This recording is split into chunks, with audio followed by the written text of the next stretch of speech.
মরলে জান্নাত, ওই বেটা বাতিলের উপর থেকে কনফার্ম। ও যদি মাথা নত করতে না পারে, হকের ঝান্ডাবাহী মাথা নোয়াতে পারে না, মাথা নোয়াতে পারে না। বহু মানুষ আমার দিকে তাকিয়েছিল যে ওই লোকটা যেন নতি স্বীকার না করে, সে যেন মাথাটা নত না করে।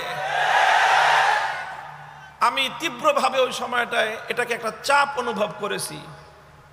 অন্য কোনো কিছুকে এতটা চাপ আমি অনুভব করিনি।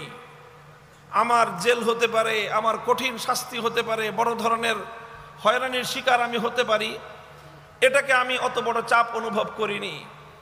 আমি যেটাকে চাপ অনুভব করেছি সবচেয়ে বেশি, সেটা হলো এই যে হাজার হাজার ইমানদার, মুখলেস, নিভৃতচারী আল্লাহওয়ালা নারী, পুরুষ, বুজুর্গ, তারা সবাই তাকায় আছে আমার দিকে। তাদের হৃদয়ের কামনা ছিল ও যেন ওর কথা, ওর ভাষা যেন নরম না করে। এই জিনিসটা আমি অনুভব করেছিলাম। তখন আমি একটা শপথ করেছিলাম, জীবন যেতে পারে, হকের কথা বলেছি, এই কথা আমি প্রত্যাহার করব না। চেতনা ছিল আমার একটাই। হযরত ওমর ফারুক রাদিয়াল্লাহু তাআলা আনহুর একটা কথা আছে, হাদিসের পাতার মধ্যে উল্লেখিত হয়। হযরত ওমর এসে রাসূল সাল্লাল্লাহু আলাইহি ওয়াসাল্লামকে একটা কথা বলেছিলেন, ইয়া রাসূলুল্লাহ, আলাসনা আলাল হাক্কি ওয়া হুম আলাল বাতিল। হুজুর, আচ্ছা বলেন তো, আমরা হকের উপর আর ওরা বাতিলের উপর, কথাটা ঠিক আছে কিনা? হুজুর বলেন যে হ্যাঁ ঠিকই, আমরা হকের উপর আর আমাদের শত্রুরা হলো বাতিলের উপর। এরপরে হযরত ওমর বলেন যে আলাইসা কাতলানা ফিল জান্নাহ ওয়া কাতলাহুম ফিন নার। হুজুর আরেকটা প্রশ্নের জবাব দেন, আমরা হকের উপর থেকে যদি মৃত্যুবরণ করি তাহলে খোদার জান্নাত হবে আমাদের ঠিকানা, আর আমাদের প্রতিপক্ষ বাতিলের উপর থেকে যদি ওরা মরে তাহলে ওরা যাবে জাহান্নামে। কথা ঠিক আছে কিনা? হুজুর সাল্লাল্লাহু আলাইহি ওয়াসাল্লাম বলেন যে হ্যাঁ, তোমার এই কথাটা তো ঠিক, যে আমরা হকের উপর, ওরা বাতিলের উপর, আমরা মরলে জান্নাত, ওরা মরলে জাহান্নাম। হযরত ওমর বলেন, তাহলে ফালা মা নুতি হাযিহিদ দুনিয়া, তাহলে আমি কেন মাথা নত করব?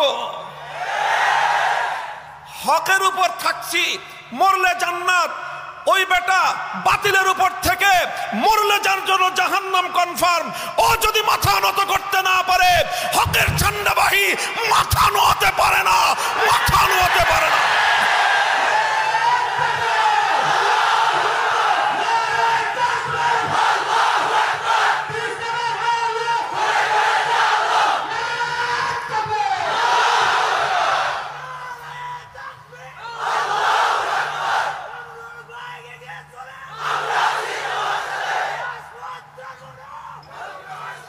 এটা হলো জীবনের দর্শন, এটা হলো জীবনের হিসাব কিতাব। তুমি যদি বাতিলের পক্ষে থেকে তোমার সুর নরম করতে না পারো, তুমি যদি বাতিলের উপর থেকে তোমার কথা প্রত্যাহার করতে ব্যর্থ হও, তোমার কথা প্রত্যাহার যদি তুমি করতে না পারো, আমি হকের কথা, তাওহীদের কথা, কোরআনের কথা আমি কেন প্রত্যাহার করব? জীবন যাবে, রক্ত দেব, হকের পথ থেকে আমরা বিচ্যুত হতে পারি না। হিসাবে কোনো সমস্যা আছে?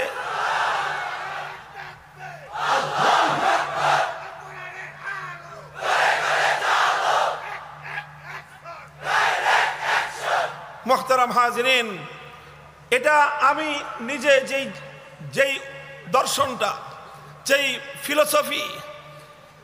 ফিলোসফি আমি নিজে ধারণ করেছি, আমি নিজে লালন করছি, আমার সময়ের প্রজন্মের সাথী যারা তোমরা আছো এবং যারা আমাদের সন্তান তুল্য যারা আছো, আমিও তোমাদেরকে পরামর্শ দিচ্ছি, জীবনে এই একটা মূলনীতি মুখস্থ করো। জীবনে একটা মূলনীতি মুখস্থ করো, যদি ও বাতিলের উপর থেকে নতি স্বীকার করতে না পারে, মরলে জাহান্নামে যাবে, এই অবস্থায় যদি ও নতি স্বীকার করতে না পারে, হকের উপর থেকে আমি মরলে যেখানে আমার শাহাদাত আর জান্নাত কনফার্ম, সেখানে আমি কেন নতি স্বীকার করব? আমি কেন পিছপা হব? আল্লাহ পাক রব্বুল আলামিন হকের উপর সত্যের উপর আমাদেরকে এভাবে অটল আর অবিচল থাকবার তৌফিক দান করুন। সারা দেশ থেকে মানুষ যেভাবে দোয়া করেছেন, নিবৃতচারী সবচেয়ে বেশি দোয়া করেছেন মহিলারা। হাজার হাজার লক্ষ লক্ষ মহিলা মা বোনেরা রোজা রেখে সাদাকা করে দোয়া করেছেন আল্লাহ যেন তার এই বান্দাকে হকের উপর অটল রাখেন। আমি তাদের কোনো প্রতিদান দিতে পারি না, তাদের জন্য মাঝে মাঝে 2 রাকাত করে নামাজ পড়ে আল্লাহর কাছে দোয়া করি, আল্লাহ আমার কাছে তো তোমার এই সকল বান্দাদের এই ইখলাস আর এই তাদের আত্মার আন্তরিকতার প্রতিদান দেওয়ার কোনো কিছু আমার কাছে নাই। আল্লাহ তুমি তাদেরকে জাযায়ে খায়ের এবং পরিপূর্ণ প্রতিদান দান করো। কাটার 2-3টা কথা আমি আপনাদের সম্মুখে আরজ করি। আমি আপনাদের সম্মুখে একটা হাদিস পাঠ করেছি। আল্লাহ রাসূল সাল্লাল্লাহু আলাইহি ওয়াসাল্লাম ইরশাদ করেছেন, মান লাম ইয়াতাগান্না বিল কুরআনি ফালাইসা মিন্না, মান লাম ইয়াতাগান্না বিল কুরআন ফালাইসা মিন্না। এই হাদিসের 2টি ব্যাখ্যা রয়েছে।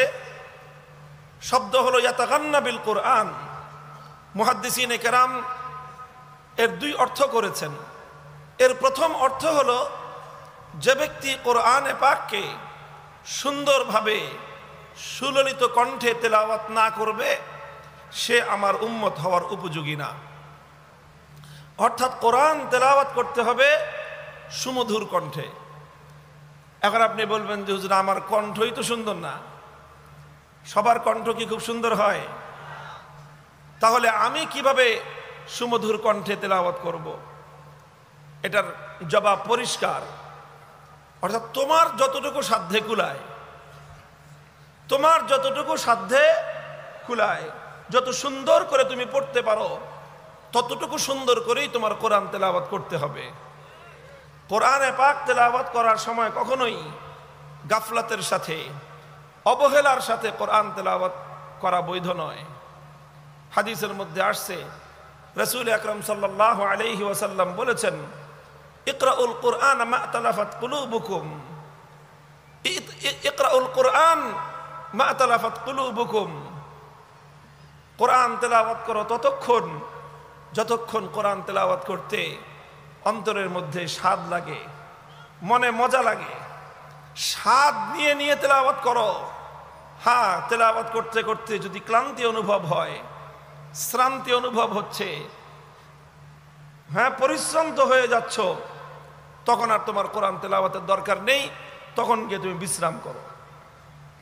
আবার যখন ফুরফুরে থাকবে তোমার স্বভাব, তোমার শরীর, তোমার দেহ মন যখন সতেজ থাকবে, তখন আবার ফুরফুরে স্বভাব নিয়ে সুমধুর কণ্ঠে কোরআনে পাকের তেলাওয়াত করো। অর্থাৎ কোরআনের তেলাওয়াতের ব্যাপারে আল্লাহ রাসূল সাল্লাল্লাহু আলাইহি ওয়াসাল্লাম উম্মতকে যে নির্দেশ দিয়েছেন সেটা হলো কোরআন তেলাওয়াত করতে হবে এক একজন ব্যক্তির পক্ষে যতটুকু সুন্দর করে তেলাওয়াত করা সম্ভব।